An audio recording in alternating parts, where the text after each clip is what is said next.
Bayimboka Bana Congo Nyonso, vous allez Biso partout dans le monde à travers notre chaîne Congo World, chaîne de l'excellence, et avec Mike Kouzingila, évangéliste de la presse Oaza. Azara toujours pour Nabino, pour apporter bien toujours la joie dans vos cœurs. Né à l'Obakara, tu as la mine, tu as la missa, tu te pèses à mon amitié, mon Nabino à travers le média, donc il y a le bossu à la Kanzambe. Il y a missa, il y a mis balais, ali type Nayo, to chéri, Nao, Lingamingo, partager l'intimité. Mais missa, tout ça, Mike Kouzingila, évangéliste de la presse, à travers mes émissions, vous retrouvez la joie dans vos cœurs de nous suivre à travers notre chaîne de l'excellence Congo World. Et aujourd'hui, Bayimboka, tout vraiment awawa. Nakati ya siège ya UDPS parce qu'aujourd'hui, Nakati Mboka na biso ba traque boka maki lobby que personne ne sort. Il fallait qu'il ne commencer Saint-Sylvestre là où Senko fera se réunir aujourd'hui avec des certains dirigeants à faire quoi signer gouvernement à Sika et Bima. Alors il y avait des combattants qui étaient mobilisés depuis le vendredi qu'aujourd'hui Mamfouze la Penza Moboulou Makasi. Alors CG Aroya aujourd'hui dans 8h a copié sa mon discours par rapport à Mambouana. Donc je n'ai pas trop de commentaires à faire là-dessus. Bolandaka CG Yemoko Boyoka Nini Oti Koloba Nini Koloba pardon et puis on se retrouve juste après. Je vous dis vraiment, on le suit avec beaucoup d'attention. Merci beaucoup.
Parle, le pouvoir tremble. Quand l'UDPS tourne, le pouvoir fuit. Na yawa koyeb sabino wali loba muke. Ultimatum na biso ezo courir. Le baquet de ceux qui va signer encore les lotés, lobby na copé ça mordor. Voilà.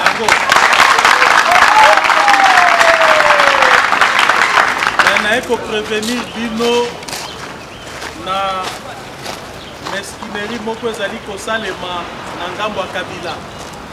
Ils sont en train de mobiliser les jeunes pour bakendo sala mobulu na Senko lelo. Pour être baloba ezali des baisses. Je tiens ici à vous rappeler que Senko azali cible na bisoté. Tozokana. Senko en aucun cas ou bien église catholique bazali na responsabilité ta mukete na non application ya accord bino moko boyebi cible ezanani cible ezanani ne perdons pas de vue voilà tokota na pas distraction te mot d'ordre copé sama on a tout ça la action contre Nani. Alors, il y a la possibilité de balai. Soit tu as appliqué accord, soit tu as colongo pouvoir. Donc, marche na biso kozala vers palais de la nation. Ezali na Senko te. Ba nyonso bazokendo sala mobulu na Senko, baza bato Kabila. Alors, na sengi bino bokita na ba parlement debout. Kaka sikoyo. Pour avertir les combattants qui sont UDPS. Ça ne sert à rien que ça la manifestation ou que ça a un impact T. À quoi est-ce que ça va nous servir? Tolamuka tongo loyenge ti butu ekoti eloko esalemite. Toko sala manifestation il y a grande envergure. Oyo communauté internationale nationale à Komona pas quoi agir. Je ne suis pas partisan de la blague, moi. Je n'ai pas ma sécurité. Ce qui pose ça.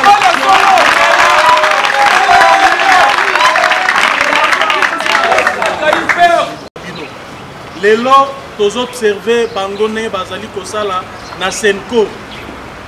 dans l'entretemps bomoni na ye na tongo nayaka wa erote nayaka vers 13h mais bomoni nga na yawa nayeli musala je suis dans mon bureau en train de travailler tozo réunir ba intelligence potomona mot d'ordre dans lobby consigne nini tokopesa bino na quand exactement toko déclencher guerre contre Kabila po yenda za cible na biso yenda glisser yenda boy ko appliquer ko yende tokokutana naye na balabala senko angani église catholique baza na responsabilité à mon côté pour attaquer bango te baza ba innocent ils souffrent comme nous merci.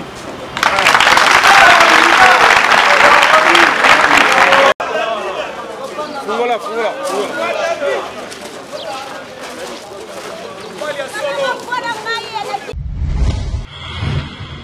Ouais, très chers internautes, comme vous venez de suivre le discours de CG, il y a UDPS, notre discours tout à l'heure, là, vous venez juste de suivre. Maintenant, nous sommes avec le secrétaire adjoint, M.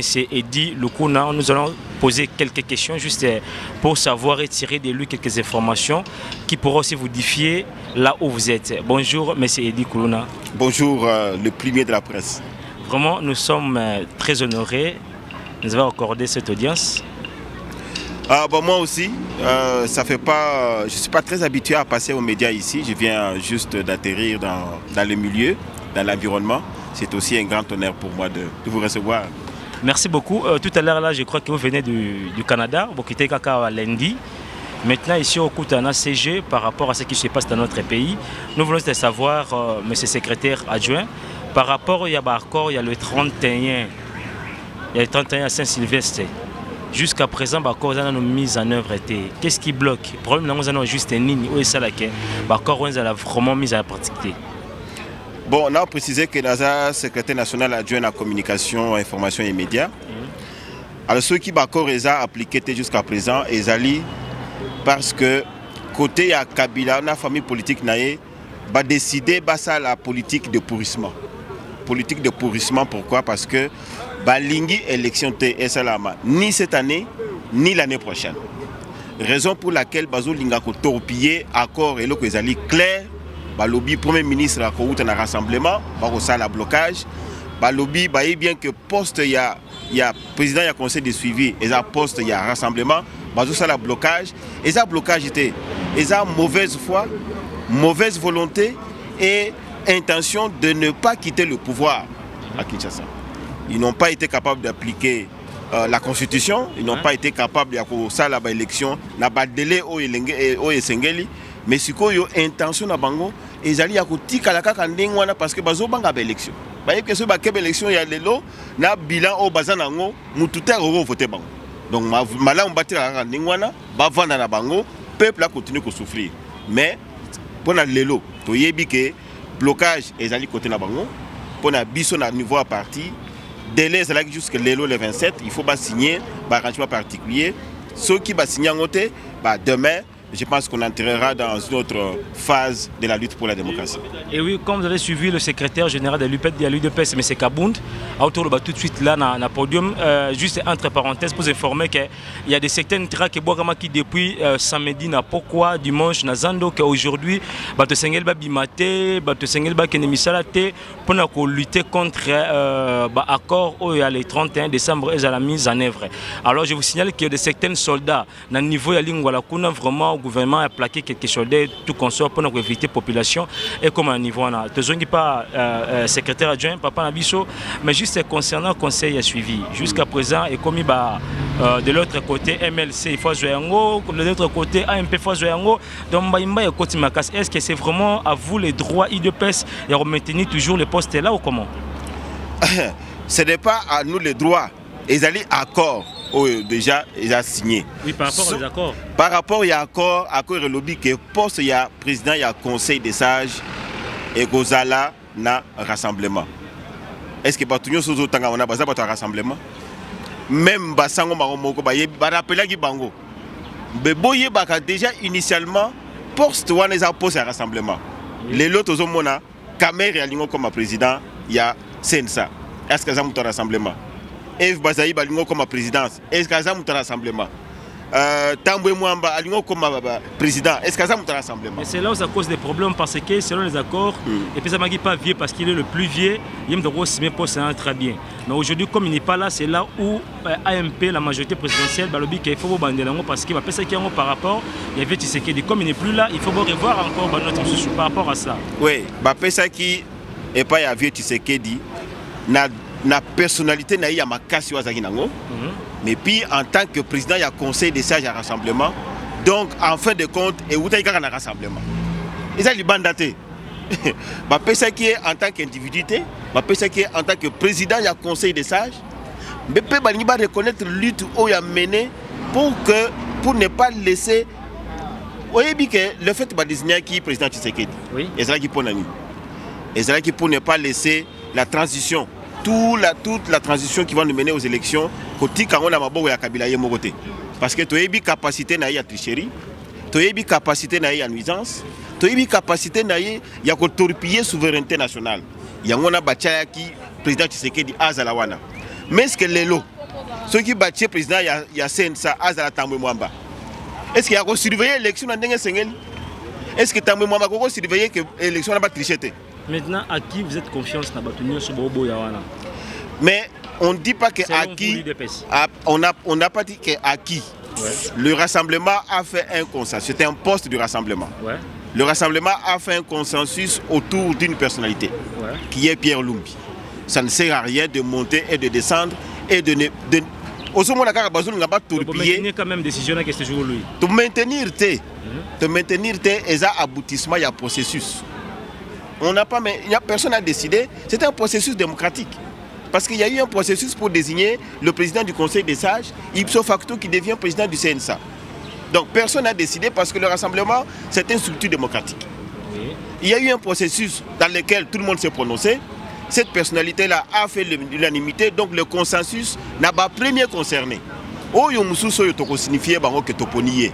Bango siko bangi baya ko prendre la place à rassemblement. Merci beaucoup. Ceux qui t'ont modifié place Wana, ça dit qu'il faut zonger la cour mobile. Merci beaucoup, secrétaire adjoint. Juste avant ma dernière question, j'ai que 4 questions à bon pour Nayo. Concernant juste ce discours, il y a secrétaire.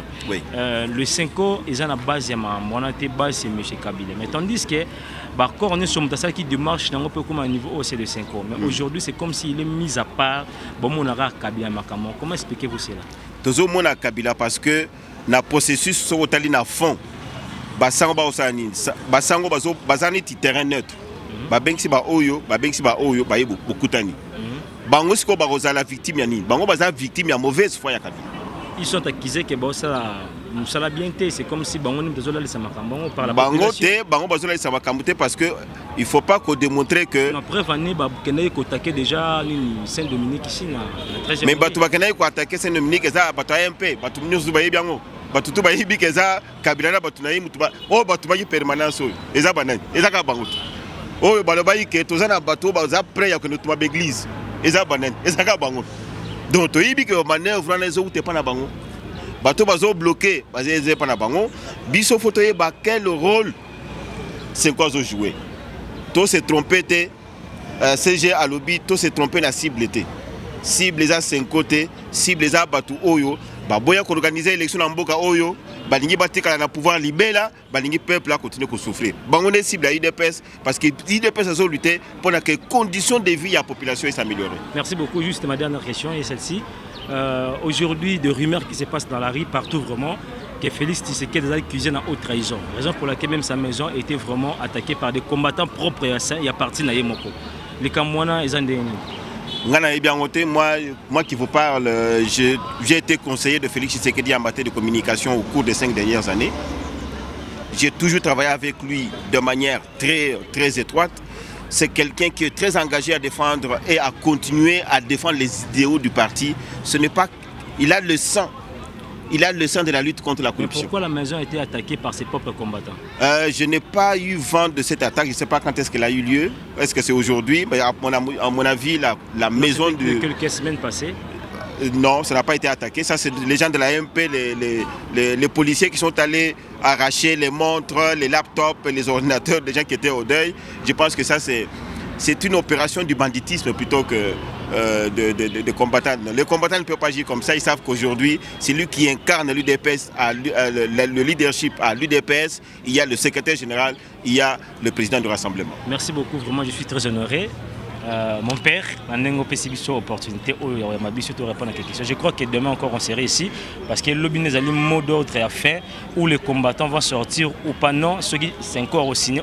Tel le temps que j'interroge aussi quelques amis de combattants qui sont là-bas. Vraiment, merci beaucoup. Merci. Et je profite de l'occasion de saluer de les champagne, le boss à Congo World, pourquoi pas Mopa au Bazamba 5 Nakata Suisse, donc pardon Nakata Saint-Etienne, donc le leader de Saint-Etienne Mopa au Bazamba n'a pas trop, pourquoi pas Maman Beni Tangisi n'a pas trop, Annick Mboya Yopena Mingi, je suis toujours là avec vous, tout ça dans le mois temps tout na quelques combattants et puis nous allons revenir après, on se voit. Merci beaucoup père. Ouais, très chers internautes, et maintenant nous sommes devant des combattants. Juste, il y a permanence, il y a UDPS, donc et à la cabo, c'est l'ambiance quoi. Donc là vous voyez déjà des policiers. Policiers, hein. Regardez comme les policiers. Regardez là-bas, les policiers déjà. Vous voyez d'abord là-bas, les policiers. Vous voyez d'abord des policiers là-bas, donc un peu de lutte contre des policiers, des combattants. Comme vous voyez toujours, nos policiers là, ça fait peur. Donc, ici, barrage, tente des policiers ici pour leur surveiller, afin de ne pas faire un peu de bruit et des autres quoi. Donc, comme vous voyez déjà là-bas, et tout qu'on sort.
combattant tous à l'esprit il y a pour calmer calmement parce que avantage est à la biso oana ezali ba provocation bango ndeso balati parce que ngana bi ke na senko ba protéger Kabila le lobby photo comme ça bango la futa lobby ndeto ko sanela bango remettre fin à tous les.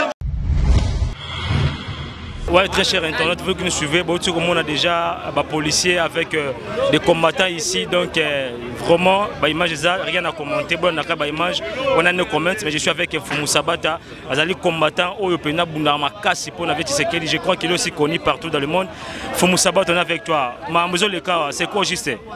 Makambozo Koleka Awa, Ezali na délinquant policier moko aye, azo sala signe à kokata ba combattant Kingo.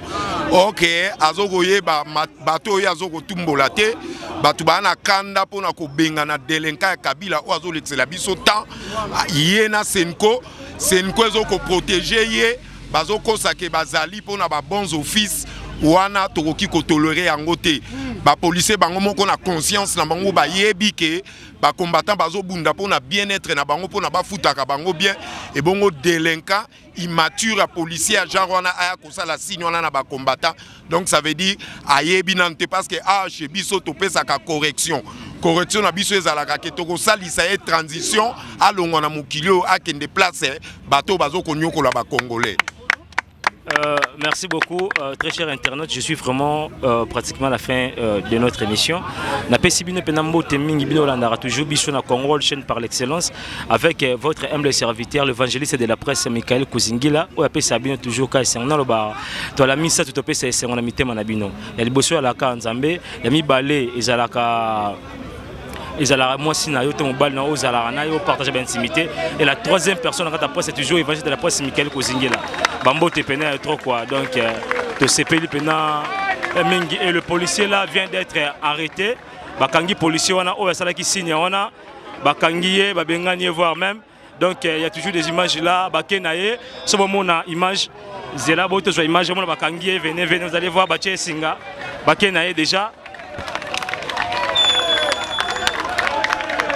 Comme vous voyez, Azanangamba Boulevard Kuna, donc policier na bakangié, ou y'a tout ça la geste na baché singa par rapport à donc il a toujours provoqué des combattants par des signes moko ya mabe ya okata kingo, raison pour laquelle yango moni baninga nae va passer ordre par son chef pour récupérer bakenae.